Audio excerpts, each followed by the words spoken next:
Hello, it's Nicky and welcome to the podcast. I'm so glad so many of you are loving the interviews and thank you so much for sharing, rating and reviewing. I so appreciate it. Anyway, I wanted to continue the conversation of success.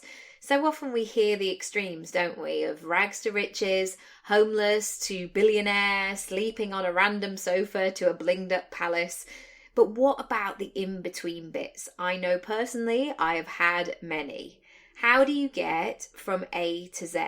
But also, how do you get from A to B or F to M?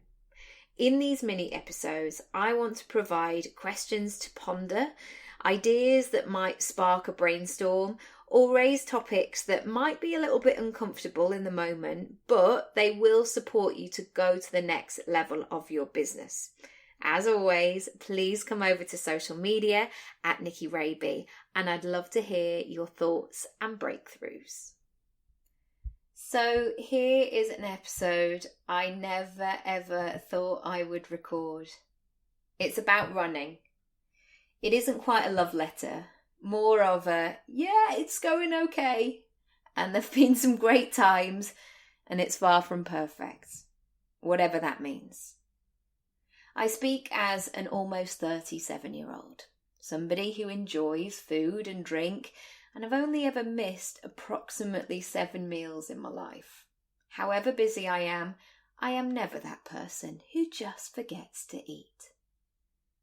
I'm talking to you as someone who's had a baby, a nearly 10-pounder, and I'm 5'2". Ergonomically, that puts a lot of pressure on every muscle and bone in your body. I had an emergency C-section, a slow recovery, and a baby who has only just started sleeping after 3 years. And I am far from #body goals. And I say that from a holistic place, emotionally, mentally, spiritually, physically. However, I am grateful for my body, and I actually quite like myself. I think overall, I'm a good person and I always try and do the right thing.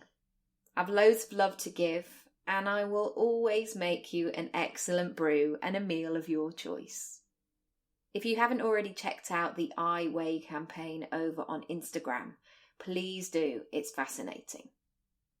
Talking of Instagram, it's a fantastic source of support that champions your dreams, that sends love during the parenting lows, that shows you 4 ways to wear that tricky dress without buying an overcomplicated bra that ends up costing more than the dress.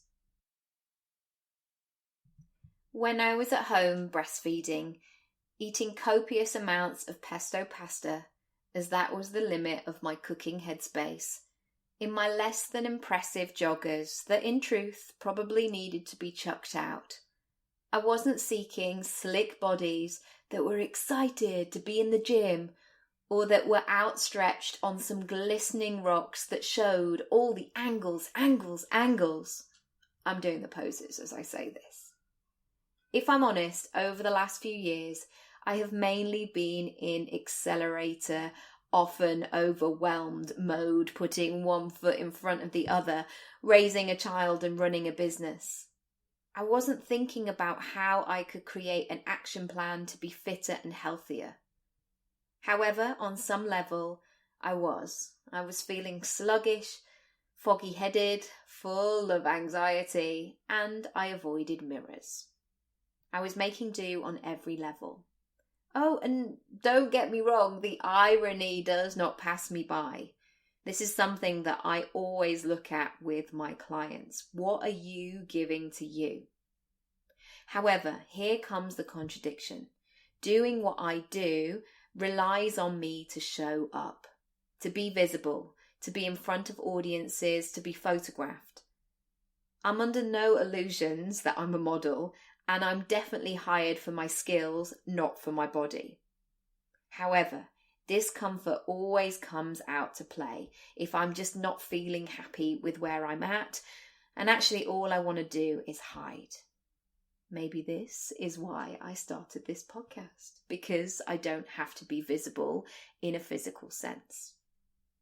Just a few short years ago, I had a wonderful relationship with my body.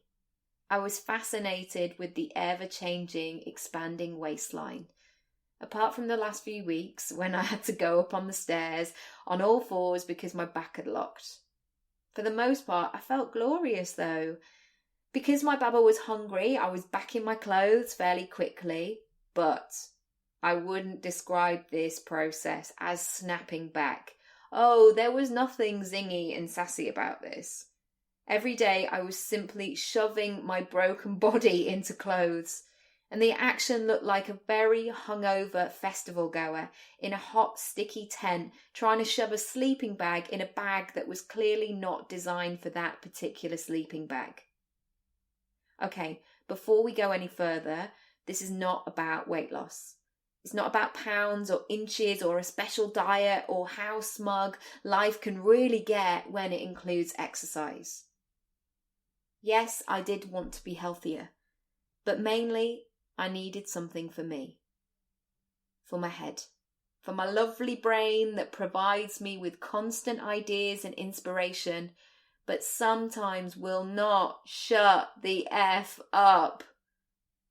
Its brilliantly strategic nature and its ability to always focus on the solution rarely lets me down. But also it never fails to welcome unhelpful thoughts, the ones of, you can't do this, or it probably won't work anyway, or you're not ready, you don't know enough. Who do you think you are? I mean, this is just a small selection. But notice how they come out to play all sassy and with all the answers. Except they don't really know the answers. I was constantly feeling lack of time, lack of energy, lack of feeling like I was living my best self life. I wasn't feeling like I was doing enough or being enough. And that is a fairly ugly combination. You do more because you don't feel like you've done enough. But because you don't feel enough, you don't have any more to give. I'm going to repeat that because I want you to hear it loud and clear. You do more because you don't feel like you've done enough. But also because you don't feel enough, you don't have any more to give. And here's where we welcome burnout, my friends. The pantomime baddie who pops up in a big, loud clap of thunder when you are least expecting it. The shadow of self-doubt, vulnerability, insecurity and comparison. Wah, ah, ah, ah. The big cloak that changes the atmosphere and squashes all the brilliant things you're creating that are excellent and turns everything from black to being bright and multicoloured. I wanted to gain a communion with my body again, not just the exterior, but aligning my mind, my body and my spirit with where I was at and where I was going. I was feeling out of sync, out of rhythm with myself, and I'd lost that cheeky spark in my eye. And I think I'm amongst friends when I talk about my choice to feel good in myself without sounding conceited. Or a goer. Oh, those wounds from school. Having danced all my life, I've always had a good connection with my body. Often I'm in tune with my body. And as an artistic 14-year-old, I once made the mistake of telling a boy that I loved the way dancing made me feel. And he went, "Whoa, bet you're right good in bed." But I digress. What I want to say is, whatever makes you feel good, do more of that. If you're running your own gig or business, I know you have to put in the time and energy, but that doesn't mean you have to do that at your desk. I am not going to be impressed if you tell me how many hours you've put in, or how you exist on just a couple of hours sleep per night. Doing more of what you love has to be a holistic experience.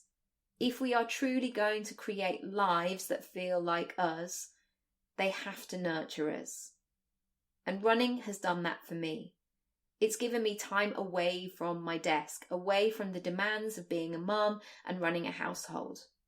Don't get me wrong, all of this I love, but I need alone time, creative time, thinking time, reflecting time, street perving time. You know that I'm looking at those local big old houses and clocking the estate agents so I can whiz onto Rightmove as soon as I get home.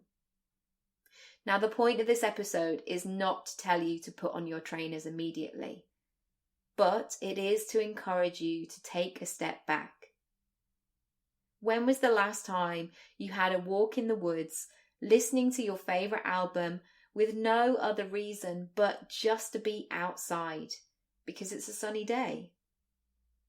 And when did you last have a brilliant chat with a pal without clock watching or questioning whether you should have another drink, as you really should get back?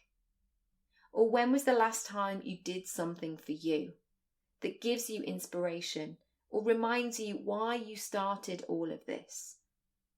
Or fills you up in a way that no one really understands, but makes you feel unstoppable and who you're meant to be? Do more of that. Take the time. If it's tricky, schedule it. Ask for help. Make it a priority. You matter, my friend. And it doesn't have to be 2 weeks in Bali with some soul sisters. It can be 10 minutes lying on your bed and focusing on your breath. And realizing that in just 10 minutes, you can start to feel more centered, calm, and bring yourself back to a blank canvas. Self-development doesn't just mean binging on more courses, more books, and more free 5 keys to success video series. Please think holistically. The behind-the-scenes stuff, the pep talk that you give others, but you rarely give yourself. This is something I want you to implement today, no matter how busy you are or how long your to-do list is. Start small or big, but decide on one thing or many things that you can start or schedule right now. And as always, I would love to hear what they are for you. Email me or DM me on Instagram and tell me more. Please don't just think about it or assume these things will happen when you have more time, money, resources, help. It all goes hand in hand, and it all starts today. Thank you so much for listening as always. If you do want to rate and review and subscribe over on iTunes or even share it with a friend, I would love it. Thank you so much for your support. If you want to find out more about me and how we can work together, please go to nickyraby.com or connect with me across social media at Nicky Raby. I'll see you soon. Bye.